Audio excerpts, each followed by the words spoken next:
we showed you a video the other day. Ego's a little injured. He's a little tight. Now Stan has dogs that have competed and compete. Stan, what are some things? Let's go ahead and back up in the shade if you can. Just and not you, Stan. You just keep your behind out here, but just so the camera scoot over because you still understand. What are some things that you would recommend doing when their dog sprains an ankle? Because this happens.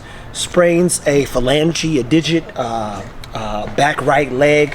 What do you do, or we recommend when a dog who's highly active sprains or harms themselves indirectly? Like it wasn't intentional, but accidents happen. Rest them. there's no quick fix. If you keep pushing them, especially a dog like this, Rocco, Oakley, they're gonna keep going even if they're hurt. And afterwards, they're just going to keep injuring themselves more and more and more. So Oakley is actually a dog that I did not plan on competing with down at Space Coast. I had Rocco. He got in the car and actually split open his nail about 3 days before we went down there. Luckily, I had a dog that could, swap in there and replace real quick. But I just rested him and started doing her.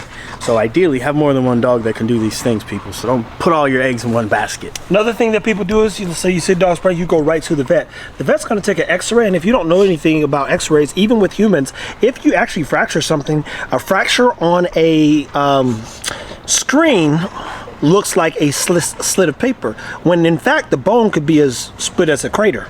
Like the fractures are very difficult, and I've actually set in with orthopedic surgeons when they're about to perform surgery, and before even they say, hey, listen, this is what we're looking at. Looks like you've slightly torn your rotator or labrum. This labrum's up here.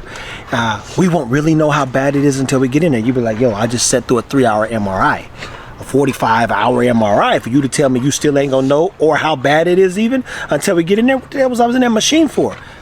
When a dog, said Ego, hurts himself, agitates himself, still putting some pressure on it, you say, just let him chill. For me, I go heavy on some calcium, some bones, definitely some fats to reduce some of the inflammation. Sometimes I'll throw some turmeric in there with some black pepper to activate it, and so many other things. But for the most part, and I could see, because I know him now, he's slightly easty-westy, but he's been turning that right foot out more because of whatever's going on. But, and look, mind you, ain't nothing wrong with his back legs. So, like he said, he'll turn around today and be happy, but then tonight, that thing will be like this again. So I have to be wise enough to say, you know what, I wish we could shoot some stuff. Hell, I wish you could have came and did the shoot with us last night. Unfortunately, you got to just rest, my man. And he don't want to rest. He want to play.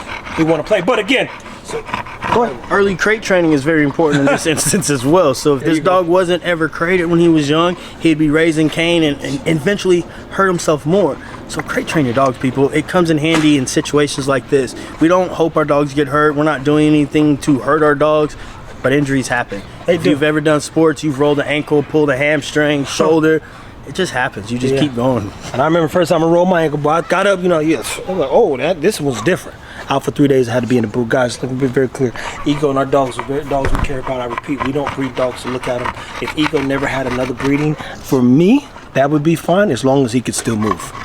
Long as he could still live well and come out and hang out and walk up some stairs and enjoy his life. That's why we focusing on Zara's health. Like, she's done for us, but she's got hopefully another 10 to 12 plus years, and she'll be 4 in October. I'm concerned with her quality of life long term, and his included. So stay tuned, take care of your dogs. I do believe, to be clear, the lack of activity has sped up or increased the risk of injury. What does that mean? He hasn't been doing his mile walks. You see how long his nails are? Those nails are indicative of the lack of contact with the concrete, only being in the backyard. But it's 107 here in Dallas. It's 107, and when I tell you, so we all, I'm like, hey, we get under the shade. I'm like, well, we better all get under the shade. What does that say? It's 107, people. And it says sunny, and they not lying about the sun. This, as they said in the Django, bright day there. He said the sun is up.